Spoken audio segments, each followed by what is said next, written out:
அதிகாரம் 6ஆம் வசனம். நமக்கு ஒரு பாலகன் பிறந்தார், நமக்கு ஒரு குமாரன் கொடுக்கப்பட்டார், கர்த்தத்துவம் அவர் தோளின் மேல் இருக்கும்.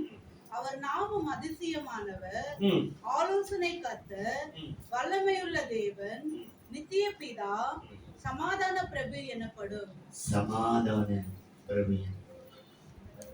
அன்பின் தெய்வமே, நன்றியோடு சோதரிக்கிறோம். இந்த வசனத்தை உலகம் அனைத்துள்ள பரிசுத்தவான்கள் தியானிக்கிற வசனமாயிருக்கிறது. நாங்களும் எத்தனையோ சந்தர்ப்பத்திலே வாசித்திருக்கிறோம். ஆனால் கர்த்தாவே, எருசலேம் ஜெப சபை ஆண்டவரே, இந்த கிறிஸ்துமஸ் நாளில் இந்த வசனத்தை இந்த 11 ஆண்டுகளுக்கு பிற்பாடு இந்த வசனத்தை தியானிக்க எங்களுக்கு நீ கிருபை கொடுத்திருக்கிறீர். அதற்காக உமக்கு ஸ்தோத்திரம். ஏசாயா 9:6 படியே நமக்கு ஒரு குமாரன் கொடுக்கப்பட்டார். பாலகன் பிறந்தாலும் இந்த நாள் எங்களுக்காக ஒரு தேவகுமாரன், ஒரு மனுஷ குமாரன், எங்களால் சாலும் ஒரு குமாரன் எங்களுக்காக கொடுக்கப்பட்டிருக்கிறார். ஆண்டவரே, இந்த வசனத்தை கொண்டு பேசுவதற்கு தேவ கிருபை தாங்க.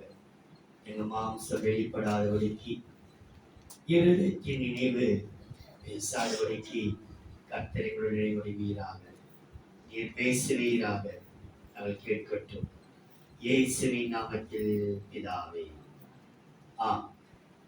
திரும்ப ஒரு விசை ஏசாயா 9:6 வாசிக்க கேட்க. நமக்கு ஒரு பாலகன் பிறந்தார், நமக்கு ஒரு குமாரன் கொடுக்கப்பட்டார், கர்த்தத்துவம் அவர் தோளின் மேல் இருக்கும்.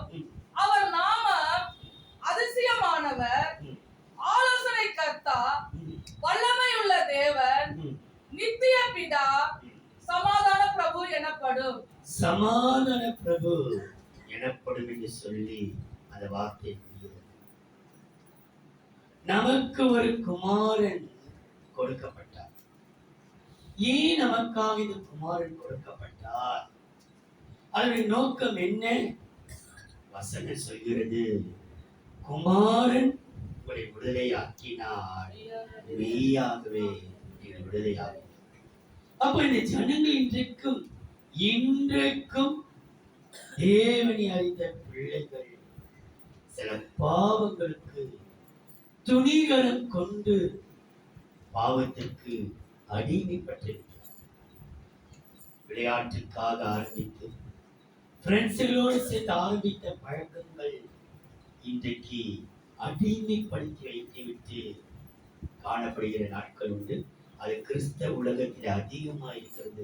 இந்த நாட்களில் குடிக்கிறதும், புசிக்கிறதும், ஆடுகிறதும், பாடுகிறதும் அதிகமாக இன்னைக்கு பெந்தகோஸ்தி அனுபவத்தை கொண்டு நினைச்சிட்டு இருக்குது. ஆனா ஆகியால்தான் குமாரன் நமக்கு கொடுக்கப்பட்டான். வசனம் சொல்கிறது, யோவான் 8:36, தேவன் குமாரன் உங்களை விடுதலையாக்கினார், மெய்யாகவே விடுதலையாவீர்கள். சங்கீதம் 2:12 சொல்கிறது, குமாரன் கோபம் கொள்ளாமலும் வழியிலே அழியாமலும் குமாரன் கோபம் கொள்ளாமலும் நீங்கள் வழியிலே அழியாமலும் இருக்கும்படிக்கு அவரை முத்தம் செய்யுங்கள். கொஞ்ச காலத்திலே அவருடைய கோபம் பற்றி எரியும். அவரை அண்டிக் கொள்கிற யாவரும் பாக்கியவான்கள். யாரா அண்டிக் கொள்கிற யாவரும் நம்முடைய கோபம் பற்றி எரிய போகிறது. ஆனால் அவரை முத்தம் செய்ய வேண்டும் என்று ஆலோசனை வசனம் சொல்கிறது. நமக்கு எல்லாவற்றையும் கொடுத்த கர்த்தர் குமாரனையே கொடுத்தாரே, அப்படி இருக்கும்போது மற்ற காரியத்தை கொடுக்காம இருப்பாரா? ரோமர் 8:32. தம்முடைய சொந்த குமாரன் என்று பாராமல் ரோமர் 8:32 தம்முடைய சொந்த குமாரன் என்றும் பாராமல் சொந்த குமாரன் என்று பாராமல் நம் எல்லாருக்காகவும் அவரை ஒப்பு கொடுத்தவர் அவரோடு கூட மற்ற எல்லாவற்றையும்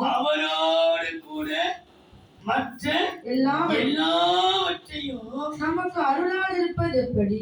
கொடுக்காமல் இருப்பாரா? எத்தனையோ காரியத்தை கொடுத்தாரு.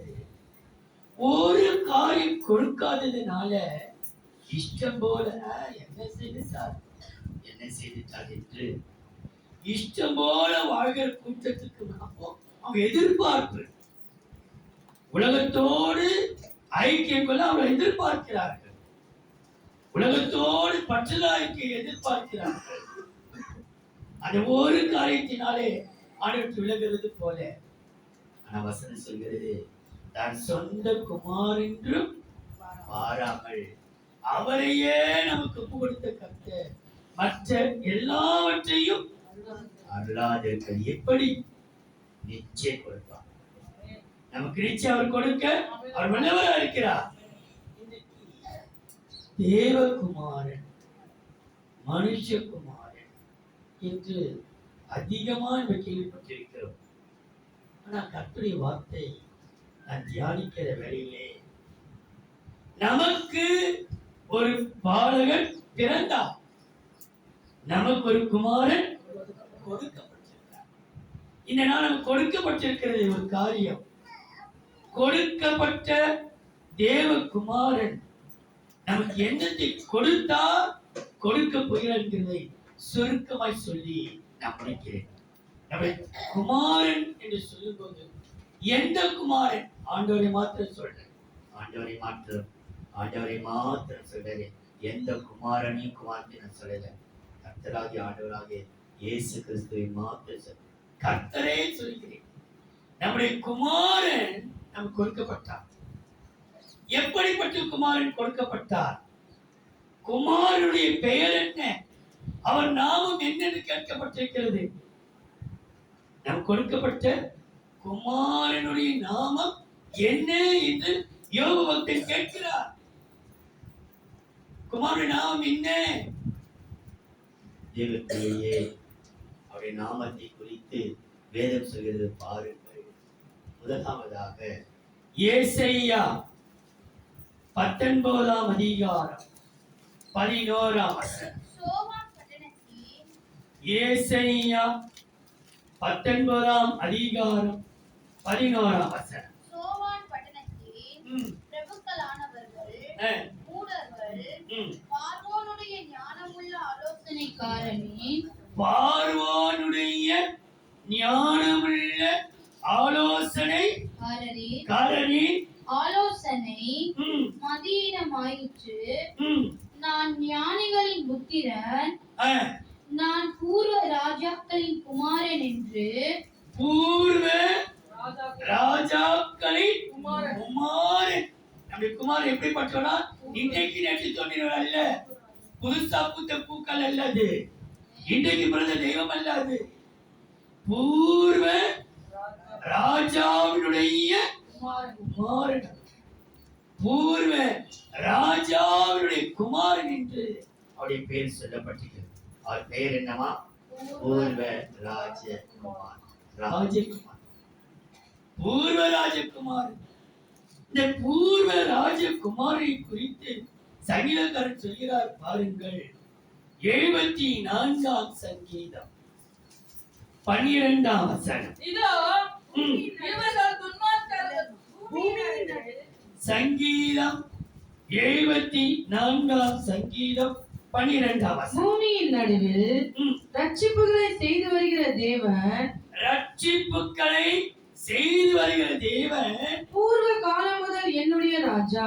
பூர்வ காலம் முதல் யாருடைய ராஜா? பூர்வ ராஜகுமாரன். இந்த பூமியில கர்த்தர் ரட்சிக்கிறார் என்றால் இன்றைக்கு ரட்சித்துக் கொடுக்கிற காரணம் அவர் இன்றைக்கு நேற்று சொல்கிற தெய்வம் அல்ல. ஆண்டாண்டு காலமாக எங்களுடைய ராஜா பூர்வ காலத்து தேவகுமாரன். இன்றைக்கு நமக்கு ஒரு குமாரன் கொடுக்கப்பட்டிருக்கிறார். அவருடைய பெயர் என்ன? பூர்வ ராஜகுமாரன். ராஜகுமார். இந்த பூர்வ ராஜகுமாரனாலே நமக்கு கொடுக்கிற 2 ஆசீர்வாதத்தை சொல்லுகிறேன் பாருங்க. 25ஆம் அதிகாரம் ஏசாயா முதலாம் வசனம். கர்த்தாவே, ஏசாயா 25ஆம் அதிகாரம் முதலாம் வசனம். கர்த்தாவே, ம். நீரே என் தேவன், நீரே என் தேவன். உம்மை உயர்த்தி ம். உமது நாமத்தை துதிப்பேன். உம்முடைய நாமத்தை துதிப்பேன். நீர் அதிசயமானவைகளை செய்தீர். அதிசயமானதை செய்தீர். உமது பூர்வ ஆலோசனைகள் சத்தியமோ. உம்முடைய பூர்வ பூர்வ ஆலோசனை ஆலோசனைகள் இருக்குதா? சத்தியம். சத்தியமும். உறுதியுமானவைகள். அப்போ பூர்வ ராஜகுமாரன் நமக்கு சொல்லுகிறது முதலாவது பூர்வ ஆலோசனை. நமக்கு ஒரு ஆலோசனை கொடுக்கிறார். அவர் இந்த காரியத்தை செய், இதை பார், இதை படி, இதை போ, இதை செய். நமக்கு தேவன் ஆலோசனை. வசனம் சொல்கிறது நமக்கு ஒரு குமாரன் கொடுக்கப்பட்டார். அவர் ஆலோசனை கர்த்தர். இன்னைக்கு இந்த ஆலோசனை கொடுக்கிற தெய்வமாய் நமக்கு கொடுக்கப்பட்டிருக்கிறார். இன்னைக்கு ஆலோசனையை நாம் பெற்றுக்கொள்ள முடியாமல், ஆலோசனை சொல்ல ஆள் இல்லாததினாலே நாம் தவறி போகிறோம். ஆண்டவரே, இந்த உலகமே கிறிஸ்து பிறக்க கொண்டாடிய நாளுக்கு எங்களுக்கு ஒரு குமாரனை கொடுத்திருக்கிறேன். அந்த குமாரன் பூர்வ ராஜகுமார். அந்த ராஜகுமாரன் எங்களுக்கு சொல்லுகிறது ஆலோசனை. அந்த ஆலோசனை நடக்க எங்களுக்கு நீங்க கிருபை தாங்க. ஆலோசனை மாத்திரமல்ல, இந்த பூர்வ காலத்து ராஜா நமக்கு கொடுக்கிற இன்னொரு ஆசத்தை பாருங்கள். 77ஆம் சங்கீதம் 11ஆம் வசனம். கர்த்தருடைய செய்கை 77ஆம் சங்கீதம் 11ஆம் வசனம். கர்த்தருடைய செயல்களை நினைவு கூறுவேன். உம்முடைய பூர்வ காலத்து அதிசயங்களையே பூர்வ காலத்து அதிசயம் அதிசயங்களையே நினைவு கூறுவேன். அப்போ உனக்கு ஒரு அதிசயத்தை கத்த செய்கிறார். அப்படி நாமம் என்ன? அதிசயம். ஆலோசனை கத்த உனக்காக இந்த பூர்வ ராஜகுமாரன் கொடுக்கப்பட்டிருக்கிறார்.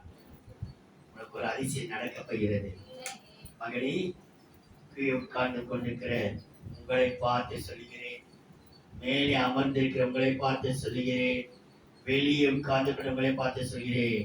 இந்த பூர்வ காலத்து ராஜகுமாரன் நமக்கு அதிசயத்தை செய்யப்படுகிறார். ஆலோசனை கொடுக்க போகிறார். ஆலோசனை இல்லாமல் தத்தளிக்காதே. உனக்கு ஒரு ஆலோசனையும் ஒரு அதிசயத்தையும் இந்த பூர்வ ராஜகுமாரன் நமக்கு கொடுக்க வல்லவராயிருக்கிறார். ஆண்டவரே, எங்க வாழ்க்கை ஒரு அதிசயம் செய்ய மாட்டீரா?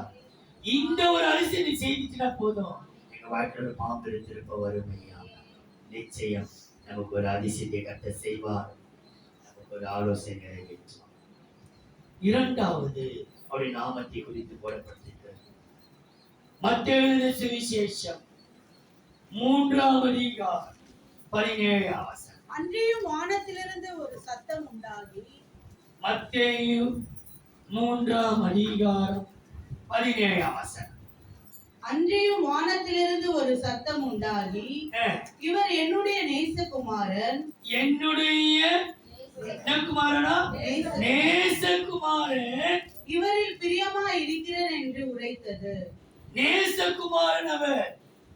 நமக்கு கொடுக்கப்பட்டவர் எல்லாராலும் நேசிக்கப்படத்தக்கவர்.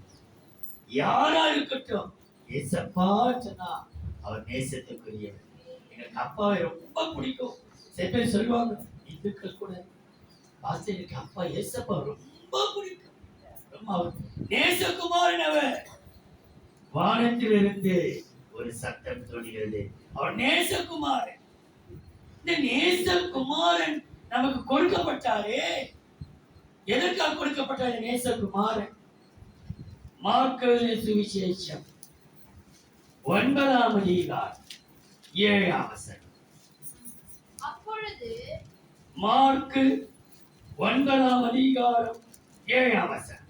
அப்பொழுது ம், ஒரு மேகம் ம், அவர்கள் மேல் நிழலிட்டது. ம், இவர் என்னுடைய நேசகுமாரன், ம். இவருக்கு செவி கொடுங்கள் ஆ, என்று அந்த மேகத்திலிருந்து ஒரு சத்தம் உண்டாயிற்று. பாருங்கள், அங்க வசனம் சொல்கிறது, ஒரு மேகம் உண்டாயிற்று. மேகத்திலிருந்து, வானத்திலிருந்து ஒரு சத்தம். இப்ப மேகத்திலிருந்து ஒரு சத்தம் என்ன வருதான்? இவர் என்னுடைய நேசகுமாரன், இவருக்கு செவி கொடுங்கள். செவி கொடு. நீ செவி கொடு.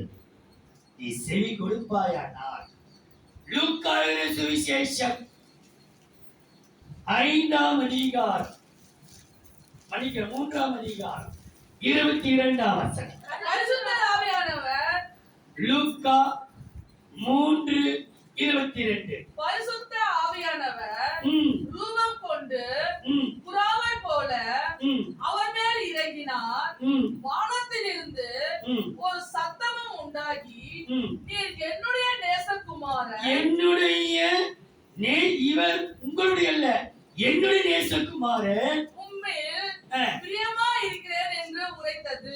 உண்மையில நான் என்ன செய்யற? பிரியமா இருக்கிறேன். அப்போ இந்த 3 வசனத்திலேயோ நேசகுமாரன் என்று அவர் உறுதியளிக்கப்படுகிறது. இயேசுவை குறித்து இந்த நேசகுமாரன் நமக்கு கொடுக்கப்பட்டிருக்கிறாரே, இந்த நேசகுமாரனினாலே நமக்கு என்ன கிடைக்கும்? என்ன கிடைக்க போகிறது? நன்மை. இந்த கிறிஸ்துமஸ் நாளிலே வேதம் சொல்கிறது, பாருங்கள், லூக்கா 7ஆம் அதிகாரம் 5ஆம் வசனம். அவர் நம்முடைய ஜனத்தை நேசிக்கிறான். லூக்கா 7ஆம் அதிகாரம் 5ஆம் வசனம் 9ஆம் வசனம். அவன் ம். நம்முடைய ஜனத்தை நோக்குகிறான். தன்னுடைய ஜனத்தை நேசிக்கிறான். நேசிக்கிறான். நேசகுமாரனாச்சே, நேசிக்கிறான். நமக்கு ஒரு ஜெப ஆலயத்தையும் ஜெப ஆலயத்தையும் கட்டினான் என்றார்கள். கவனிங்கள், ஜெப ஆலயத்தையும் கட்டினான். நேசிக்கிறான். நேசகுமாரன். நாம் தான் அவருடைய ஆலயம். நமக்கு ஒரு ஆலயம், நம்ம செஞ்ச ஒரு ஆலயமா கட்டி வச்சிருக்கிறாரு. ஒரு ஆலயத்தை கட்டி வச்சிருக்கிற தேவன் நமக்கு ஒரு, அவன் நம்மை நேசிக்கிறான். நேசிக்கிற கர்த்தர் ஒரு ஆலயத்தை கட்டி இருக்கிறார். இந்த ஆலயம் கட்டினதினால் அங்கு நடக்கிறதை பாருங்கள். 9ஆம் வசனம். இயேசு ம், இவங்களை கேட்டு ம், அவனை குறித்து ஆச்சரியப்பட்டு ஆச்சரியப்பட்டு, ஆச்சரியமான உனக்காக கர்த்தர் நீ வாழ்கிற வாழ்க்கை ஆலயமாயும் வாழ்க்கை கண்டு இயேசுவே உன்னை ஆச்சரியப்படுத்த போகிறார். அவர் ஆச்சரியப்பட மாத்திரமல்ல, நம்மை ஆச்சரியப்படுத்துவார். இறையாது, அமைதியாயிரு, கடல் அமர்ந்தது, எல்லாரும் ஆச்சரியப்பட்டார்கள். தேவ பிள்ளையே, அப்போ நேசகுமாரன் நம்மை ஆச்சரியப்படுத்துவார். ஆச்சரியப்படுத்துவது மாத்திரமல்ல, அவரை போல அன்பு காட்டுகிறவர் வேற யாருமே இல்லை. 2 யோவான் 1 அதிகாரம், அது முதல் அதிகாரம் 1:3. நமக்குள் இருக்கிறதோ 2 யோவான் 1ஆம் அதிகாரம் 1ஆம் வசனம் 3ஆம் வசனம். நமக்குள் நிலைத்திருக்கிறதும் ம், என்றென்றைக்கும் நம்மோடு இருப்பதுமாகிய ஆ, சத்தியத்தின் நிமித்தமும் ம், நாம் பாத்திரம் அல்ல, ம், சத்தியத்தை அறிகிற யாவரும் ம். சத்தியத்தின்படி நேசித்து இருக்கிறவர்களும் சத்தியத்தை நேசித்திருக்கிறவளும் 3ஆம் வசனம். சத்தியத்தை நேசிக்கிறோம், நேசிக்கிறவர்களும் பிதாவாகிய தேவனாலும் பிதாவின் குமாரராய் இருக்கிற கர்த்தராகிய இயேசு கிறிஸ்துவினாலும் பிதாவாகிய குமாரராயிருக்கிற இயேசுவினாலும் கிருபையும் இரக்கமும் கிருபையும் இரக்கமும் சமாதானமும் சமாதானமும் சத்தியத்தோடு அன்பும் கூட சத்தியத்தோடு கூட அன்பையும் கர்த்தர் நமக்கு அளிக்கிறார். அப்போ இந்த குமாரன் நேசகுமாரன் நமக்கு கொடுக்கப்பட்டார். எதுக்காக கொடுக்கப்பட்டார் என்றால் நம்மை ஆச்சரியப்படுத்துவதற்கும் நம்மை அன்பு காட்டுவதற்கும். நேற்று அன்பு காட்டலாம், அன்பு செலுத்த ஒருவரும் இல்லை, நீ சோர்ந்து போகாதே. வசனம் சொல்கிறது, தேவன் அன்பாகவே இருக்கிறார். அவர் முடிவு வரையும் அவர் அன்பாகவே காணப்பட்டார். அவர் அன்பே உருவானார். நமக்கு ஒரு குமாரன் கொடுக்கப்பட்டார். அவர் பூர்வ ராஜகுமாரன். ஆலோசனையும் அதிசயத்தையும் இங்கே பார்க்கிறோம். நமக்கு ஒரு நேசகுமாரன் கொடுக்கப்பட்டார். ஆச்சரியத்தையும் அன்பையும் கொடுக்கிறார். மூன்றாவது பரவாண்டு குமாரனை குறித்து லூக்கா 1ஆம் அதிகாரம் 32ஆம் வசனம். அவர் பெரியவராய் இருப்பார். உன்னதமானவருடைய குமாரன். லூக்கா 1ஆம் அதிகாரம் 32, 35. அவர் பெரியவராய் இருப்பார். பெரியவராய் இருப்பார். உன்னதமானவருடைய குமாரன் எனப்படுவார். உன்னத மாணவருடைய அவருடைய பேர் என்ன? உன்னதமானுடைய குமாரன் எனப்படுவார். கர்த்தராகிய தேவன் அவருடைய பிதாவாகிய தாவீதின் சிங்காசனத்தை அவருக்கு கொடுப்பார். தேவ தூதன் அவளுக்கு பிரதியுத்தரமாக, பரிசுத்த ஆவி உன்மேல் வரும், உன்னதமானவருடைய பலம் உன்மேல் நிழலிடும். ஆதலால் உன்னிடத்தில் பிறக்கும் பரிசுத்தம் உள்ளது. நீ பேசுகிற பேச்சு, நீ பார்க்கிற பார்வை, உன்னுடைய நினைவு, உன் சிந்தை எல்லாமே பரிசுத்தமாக்கப்பட போகிறது.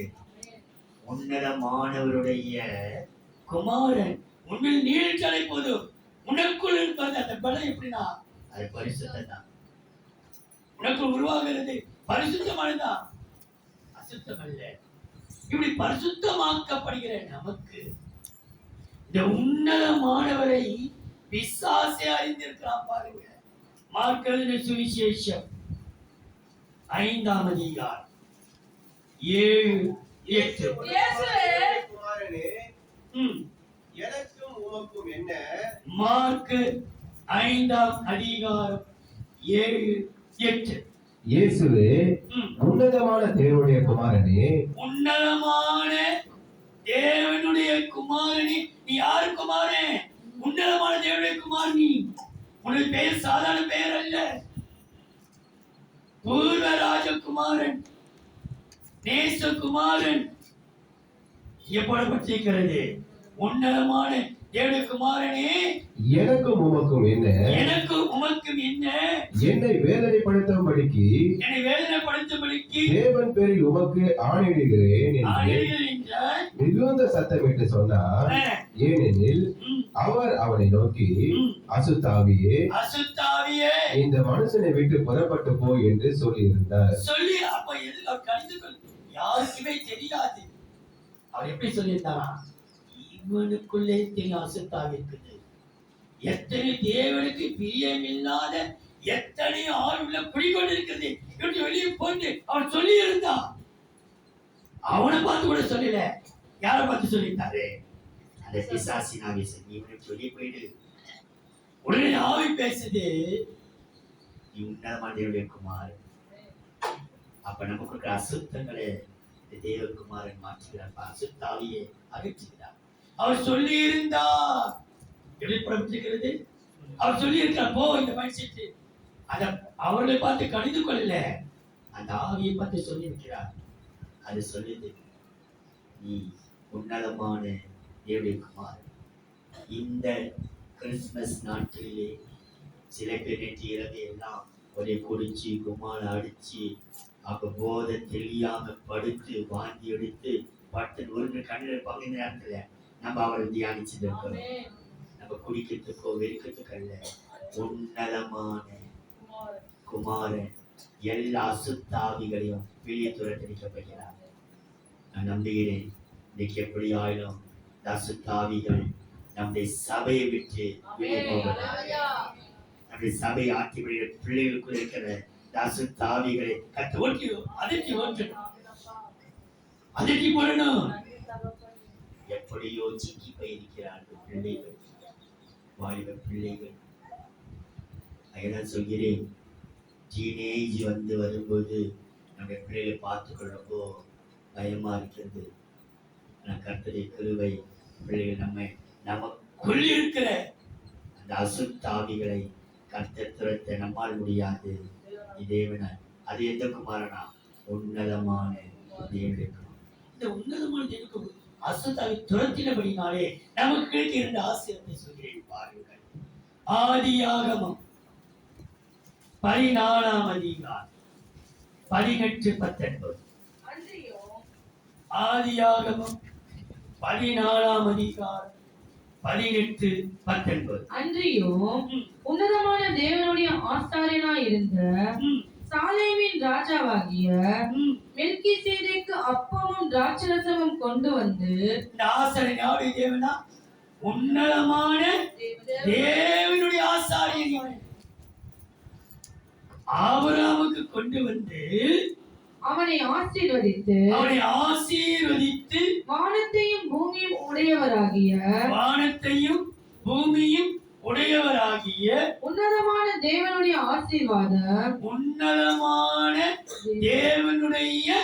ஆசீர்வாதம் ஆபிரகாமுக்கு உண்டாவதாக. என்ன உண்டாவதாக?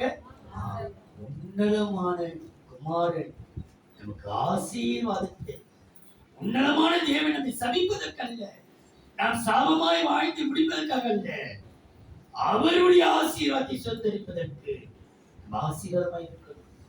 அதனால் ஆண்டவர் ஆபிரகாமை அழைக்கும் போது என் பெயர் சொல்லி அழைத்தேன், உன் பெயரை பெருமைப்படுத்துவேன், நீ ஆசீர்வாதமாய் இருப்பான். உன்னை அழைத்த தேவன் உன்னை சாபத்தோடு இருக்க விட மாட்டார். உன்னதமான தேவனுடைய குமாரன் நம்மை ஆசீர்வதிக்கிறார். இந்த உன்னதமான தேவன் நம்மை ஆசீர்வதிக்கிறது மாத்திரமல்ல, நமக்கு அதிகாரம் கொடுக்கிறார். நமக்கு ஒரு அதிகாரத்தை கொடுக்கிறார். வாசித்து பாருங்கள். உன்னதமான தேவன் ஆசீர்வதிக்கிறார். இங்கே ஆபிரகாமை யோபு பக்தன் சொல்றார் பாருங்கள். யோபு 25ஆம் அதிகாரம் 2ஆம் வசனம். யோபு 25ஆம் அதிகாரம் 2ஆம் வசனம். அதிகாரமும் பயங்கரமும் அவரிடத்தில் இருக்கிறது. அவர் தமது உன்னதமான ஸ்தலங்களில் சமாதானத்தை உண்டாக்குகிறார். எங்க உட்கார்ந்து கொண்டிருக்கிறாரா? உன்னதமான ஸ்தலம். அவருக்கு அதிகாரம் உண்டு, பயங்கரம் உண்டு, சமாதானம் உண்டு. அவர் கையில அப்படி சமாதான பிரபு எனப்படும் உன்னதமான தேவகுமாரன் ஆசீர்வாதத்தையும் அதிகாரத்தை நமக்கு கொடுக்கிறார். என் நாமத்தினாலே நீங்கள் பிசாசுகளை துரத்துவீர்கள், வியாதிகள் கையில வைப்பீர்கள், சகல அதிகாரம் எனக்கு கொடுக்கப்பட்டிருக்கிறது. அந்த அதிகாரத்தை கொண்டு செய்யுங்கள். அப்ப இன்னைக்கு தேவன் நமக்கு ஒரு குமாரன் கொடுக்கப்பட்டார். உன்னதமான தேவகுமாரன் நமக்கு ஆசீர்வாதத்தையும் அதிகாரத்தை கொடுக்கத்தான் நமக்கு கொடுக்கப்பட்டிருக்கிறார். நமக்கு ஆசை கிடைக்கும், அதிகாரமும். 4வது ஒரு குமாரன் இயேசுவை பற்றி சொல்கிறது பாருங்கள். கொலோசையர் 1ஆம் அதிகாரம் 13ஆம் வசனம். கொலோசையர் 1ஆம் அதிகாரம் 13ஆம் வசனம். இருளின் அதிகாரத்தில் நின்று நம்மை விடுதலையாக்கி இருளிலிருந்து விடுதலையாக்கி தமது அன்பின் குமாரனுடைய குமாரனா? நம்முடைய தேவனுடைய பேர் என்ன? அன்பின் குமாரன். அவர் பூர்வ ராஜகுமாரன், நேசகுமாரன், உன்னதமான குமாரன், அன்பின் குமாரன். அன்பின் குமாரனுடைய நோக்கமே இருளில் இருக்கிற பிள்ளைகளை விடுதலையாக்க வேண்டும். கடன்பாரத்தில் இருந்து, குடிப்பழக்கத்தில் இருந்து, போதை பொருட்களில் இருந்து, கெட்ட வார்த்தையில் இருந்து, கெட்ட சுபாவத்தில் இருந்து, வியாதியில் இருந்து, மன போராட்டத்தில் இருந்து, மரண பயத்தில் இருந்து, விடுதலை கொடுக்கத்தான், மாய மந்திரத்திலிருந்து விடுதலை கொடுக்கத்தான் நமக்கு ஒரு குமாரன் கொடுக்கப்பட்டார். அந்த குமாரனுடைய பெயரு அன்பின் குமாரன். அன்பே உருவான். இந்த அன்பின் குமாரனை குறித்து வேதம் சொல்கிறது பாருங்கள். எபேசியர் 3ஆம் அதிகாரம் 17ஆம் வசனம். எபேசியர் 3ஆம் அதிகாரம் 17, 18, 19. விசுவாசத்தினாலே ம். கிறிஸ்து உங்கள் இருதயங்களில் வாசமாய் இருக்கவும் கிறிஸ்துவ இருதயங்களிலே வாசமாய் இருக்கவும் நீங்கள் அன்பிலே வேரூன்றி எது வேரூன்றி? அன்பே உருவான கர்த்தருக்குள்ளே அன்பிலே வேரூன்றி நிலை பெற்றவராகி அஹ், சகல பரிசுத்தவான்களோடு கூட ம், கிறிஸ்துவுடைய அன்பின் அகலமும் அன்பின் அகலமும் நீளமும் நீளமும் ஆழமும் ஆழமும் உயரமும் உயரமும் இன்னதென்று உணர்ந்து உணர்ந்து அறிவுக்கு எட்டாத அன்பை அன்பை அறிந்து கொள்ள வல்லவர்களாகவும் அஹ், தேவனுடைய சகல பரிபூரணத்தாலும் அஹ், நிறையப்படவும் ம், அவர் தமது மகிமையுடைய ஐஸ்வரத்தின்படியே ம், உங்களுக்கு அனுகிரகம் அனுகிரகம் செய்வாராக. கர்த்தர் அனுகிரகம் செய்ய போகிறார் நமக்கு. அல்லேலூயா. அன்பே அன்பே அன்பே ஆருயிர் உறவே ஆனந்தம் ஆனந்தமே ஆனந்தம் ஆனந்தமே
அன்பின் குமாரன் அனுகிரகம் செய்வார். நமக்கு அனுகிரகம் என்றால் எல்லாத்தையும் அவர் கொடுப்பார். அனுகிரகம் அனுகிரகித்தார். எல்லா வல்லமையினாலும் நமக்கு அனுகிரகம் செய்தார் அப்படின்னா எல்லாமே உங்களுக்கு அனுகிரகமா இருக்கு. இந்த அன்பின் குமாரன் அனுகிரகம் மாத்திரம் அல்ல, அவர் ஆகாரத்தை கொடுப்பாராம். அன்றைக்கு வேண்டிய இந்த அன்பின் கயிறுகளினாலே இழுத்து வனாந்தத்தில் நம்மை நயங்காட்டினார். ஓசியாவின் புஸ்தகம் 11ஆம் அதிகாரம் 4ஆம் வசனம். மனுஷரை கட்டி இழுக்கிற அன்பின் கயிறுகளால் அன்பின் கயிறு. ஓசியா 11ஆம் அதிகாரம் 4ஆம் வசனம். மனுஷரை கட்டி இழுக்கிற அன்பின் கயிறுகளால் நான் அவர்களை இழுத்தேன். அவர்களை இழுத்து அவர்கள் கழுதுகளின் மேலிருந்த கழுத்தில் மேல் இருந்த நுகத்தடியை எடுத்து போடுகிற வரை போல் இருந்து அவர்கள் பட்சம் சாய்ந்து அவர்கள் பக்கம் சாய்ந்து அவர்களுக்கு ஆகாரம் கொடுத்தேன். என்ன கொடுத்தாரா? அப்படியே சாய்ந்து அவர் பட்ச அன்பின் கயிறு. அவர் அதிகார கயிறு போடல, கோப கயிறு போடல, தூக்கு கயிறு போடல, பாச கயிறு போடல. என்ன கயிறு போட்டாரா? அன்பின் கயிறு இழுத்து அவ பக்கமா சாஞ்சி என்ன கொடுக்கிறாரா? அப்போ இந்த அன்பின் குமாரன், நமக்கு ஒரு குமாரன் கொடுக்கப்பட்டா எதற்காக? இந்த அன்பின் குமாரன் அனுகிரகத்தையும் ஆகாரத்தையும் கொடுத்தார். இந்த அன்பின் குமாரன் பூர்வ ராஜகுமாரன் ஆலோசனையும் அதிசயத்தை கொடுக்க நமக்கு கொடுக்கப்பட்டார். நேசகுமாரன் ஆச்சரியத்தையும் அன்பையும் கொடுக்கப்பட்டார். உன்னதமான குமாரன் ஆசீர்வாதத்தையும் அதிகாரத்தையும் கொடுத்தார். அன்பின் குமாரன் அனுகிரகத்தையும் ஆகாரம். கடைசி ஒரு குமாரன் எபிரேயர் 7ஆம் அதிகாரம் 28ஆம் வசனம். நியாயப்பிரமாணமானது எபிரேயர் 7:28. நியாயப்பிரமாணமானது பலவீனமுள்ள மனுஷர்களை பிரதான ஆசாரியராக ஏற்படுத்துகிறது. நியாயப்பிரமாணத்திற்கு பின்பு உண்டான ஆணையோடு விளங்கிய வசனமோ என்றென்றைக்கும் பூரண குமாரனை ஏற்படுத்துகிறது. என்ன குமாரனா? பூரண குமாரன். அவரு ஒரு பழுதும் இல்லை. ஒரு ரூபகுமார், பூரணகுமார். ரூபவதியே, பூரணமுள்ளவளே என்று சொல்கிறார். இந்த நம்ம குமாரன் நமக்கு கொடுத்தா அவரிலே ஒரு பழுதும் இல்லை. திருடன் திருடவும் கொல்லவும் அழிக்கவும் வருகிறவனுடைய மற்ற எதற்கு வருவானா? தேவன் நமக்கு இந்த குமாரன் கொடுக்கப்பட்டார். பூரண குமார். இந்த பூரண குமாரனை குறித்து எதற்காக இந்த பூரண குமார் நமக்கு கொடுத்திருக்கிறார் என்றால், இங்க பாருங்கள், எபேசியர் 4ஆம் அதிகாரம் 11ஆம் வசனம். மேலும் நாம் அனைவரும் எபேசியர் 4ஆம் அதிகாரம் 11ஆம் வசனம். வாசிமா 11. மேலும் நாம் அனைவரும் தேவனுடைய குமாரனை பற்றும் விசுவாசத்திலும் அறிவிலும் ஒருமைப்பட்டவர்களாகி கிறிஸ்துவினுடைய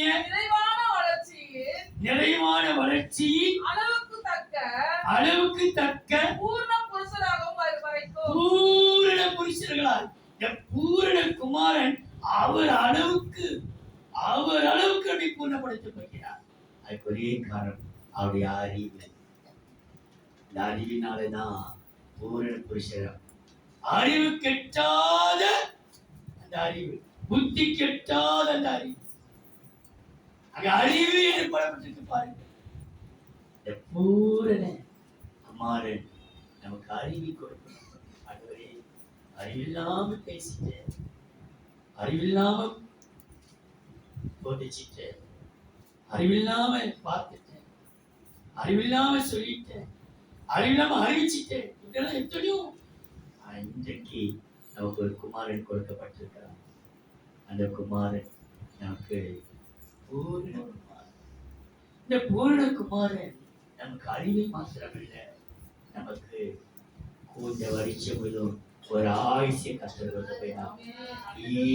ஆயுசை கத்தர் நமக்கு கொடுத்து நடத்த போகிறார். அவர் சொல்றார், பாருங்கள், உன் ஆயுசை நான் பூரணப்படுத்துவேன். யாத்திராகமம் 23ஆம் அதிகாரம் 26ஆம் வசனம். யாத்திராகமம் 23ஆம் அதிகாரம் 26ஆம் வசனம். உன் தேசத்தில் இருப்பதில்லை, உன் தேசத்தில் இருப்பதில்லை, உன் ஆயுசு நாட்களை உன் ஆயுசு நாட்களை பூரணப்படுத்துவேன். என்ன படுத்த வேண்டியா? ஆயுசை பூரணம் பூரணமான பாதி வயதில் அல்ல, ஆயுசு பூரணப்படுத்தும். என்றால் அவர் பூர்வகுமாரன், அவர் பூரணகுமாரன். பூரணகுமார் நமக்கு அறிவையும் ஆயுசையும் நமக்கு தருவார். அதுதான் கொடுக்கப்பட்டார். நமக்கு ஒரு குமாரன் கொடுக்கப்பட்டார். அந்த குமாரனுடைய பெயர் பூர்வ ராஜகுமாரன். நமக்கு ஆலோசனையும் அதிசயத்தையும். நேசகுமாரன் கொடுக்கப்பட்டார், ஆச்சரியத்தையும் அன்பையும். உன்னதமான குமாரனை கொடுக்கப்பட்டார், ஆசீர்வாதத்தையும் அதிகாரத்தையும். அன்பின் குமாரனை கொடுத்தார், அனுகிரகமும் ஆகாரத்தையும். பூரணகுமாரன் அறிவையும் ஆயுசையும். இந்த வேளையிலே கூட நான் ஜெபிப்பேன். அந்த காணிக்கைக்காக சகோதரர் அந்த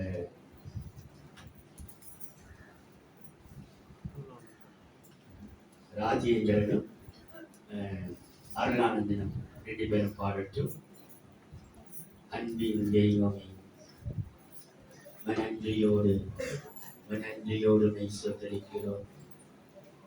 இதாவே ஏனோ இந்த வார்த்தை கொடுத்து கொண்டே இருந்து நமக்கு ஒரு குமாரன் கொடுக்கப்பட்டார், குமாரன் கொடுக்கப்பட்டார், குமாரன் கொடுக்கப்பட்டார். எங்களுக்கு வசனம் சொல்லப்பட்டிருக்கிறது, அவர் மரியாளின் குமாரன் எனப்பட்டார். மரியாளின் குமாரன் கண்ணீரை காண்கிறவர். அவர் யோசேப்பின் குமாரன் என்று எனப்பட்டார். அவமானம், நிந்தை, ரகசிய தள்ளியோடு நினைத்தார். அந்த அவமானத்தை சகிப்பதற்கு யோசேப்பின் குமாரன் எனப்பட்டார். நீங்கள் பார்க்கிற அவமானம், நிந்தை, போராட்டம். அவர் மரியாளின் குமாரன் எனப்பட்டார். அவமானம், போராட்டம், அசிங்கம், கண்ணீரை கர்ப்பஜானம் என்று அவமானம். ஆனாலும் கண்ணீரை பார்க்கிற குமாரன் குறித்து அவர் தேவனுடைய குமாரன் எனப்பட்டார். அவர் மனுஷகுமாரன் பாடுகளை படுவதற்கு, துன்பங்களை அனுபவதற்கு மனுஷகுமாரன் கொடுக்கப்பட்டார். இயேசுவே, இந்த குமாரன் எத்தனையோ அரசாளும் குமாரன் என்று எரேமியா 33:21 போடப்பட்டிருக்கிறது. அவர் அரசாளும் குமாரன். இயேசுவே, இயேசுவே, இயேசுவே. இப்படியாக நாம அநேகம் உண்டு. ஆனா எங்களுக்கு நீ கொடுக்கப்பட்டி நேசத்துக்குரியவராக, பாசத்துக்குரியவராக, அன்பின் குமாரன் கொடுக்கப்பட்டிருக்கிறீயா. ஒவ்வொரு இதயத்திலே நீ கிரியை செய்து நாமத்தை மேம்படுத்திக் கொள். ஆசீர்வதி, ஆசீர்வதி. இயேசுவின் நாமத்தில் பிதாவே.